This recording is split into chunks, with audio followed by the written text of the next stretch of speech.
क्या केरल में इतिहास बदलने वाला है? क्या वो राज्य जहां सालों से एक ही तरह की राजनीति चलती आई है, वहां इस बार पूरा खेल पलट सकता है?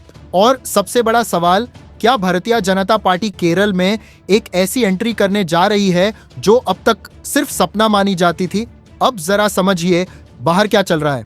खाड़ी देशों में तनाव, Iran, Israel, America, flights cancel, रास्ते बंद, और इसका सीधा असर कहां पड़ा? केरल पर। लेकिन यह असर एलपीजी पर नहीं पड़ा, यह असर पेट्रोल पर नहीं पड़ा, सबसे बड़ा असर पड़ा है वोट बैंक पर। जी हां, केरल का वो वोट बैंक जो सालों से इंडियन यूनियन मुस्लिम लीग और कांग्रेस को मजबूत करता रहा, वो अब कमजोर पड़ता दिख रहा है। क्यों?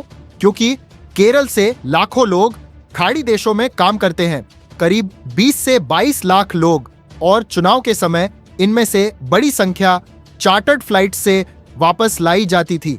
सोचिए, पूरी फ्लाइट भरकर लोग आते थे, सीधे वोट डालते थे और फिर वापस चले जाते थे। लेकिन इस बार हालात बदल गए हैं, ना फ्लाइट्स हैं, ना आसान रास्ते, और खुद मुस्लिम लीग के नेता मान रहे हैं कि इस बार वोटरों की संख्या कम होगी। अब जरा गणित समझिए, केरल की कुल वोटिंग आबादी करीब 2.7 करोड़, और उसमें लगभग 10% ऐसे लोग जो बाहर काम करते हैं। अब अगर ये 10% पूरा वोट नहीं डाल पाए तो क्या होगा? सबसे ज्यादा असर पड़ेगा उत्तरी केरल के जिलों पर, मलप्पुरम, कोझिकोड, कासरगोड, पलक्कड़, त्रिशूर, जहां कुछ जगहों पर मुस्लिम आबादी 70% तक है। अब सोचिए, अगर इन इलाकों में वोटिंग पैटर्न बदलता है तो परिणाम कितना बदल सकता है। और यही वो जगह है जहां इंडियन नेशनल कांग्रेस और मुस्लिम लीग सबसे ज्यादा मजबूत मानी जाती रही है, लेकिन इस बार यही उनकी सबसे बड़ी कमजोरी बन रही है। अब आते हैं दूसरे बड़े फैक्टर पर, Hindu vote.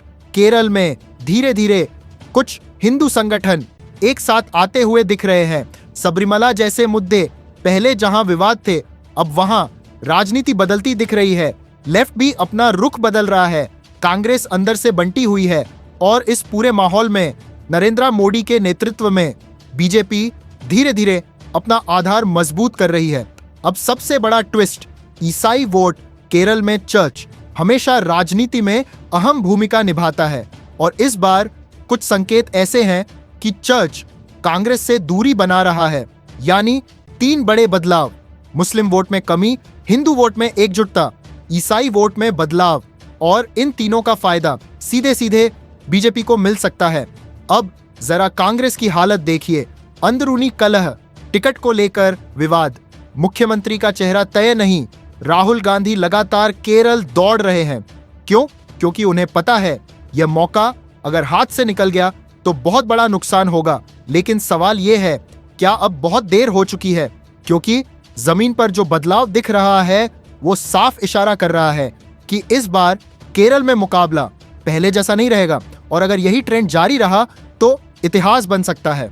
Subscribe now and press the bell icon. Never miss an update.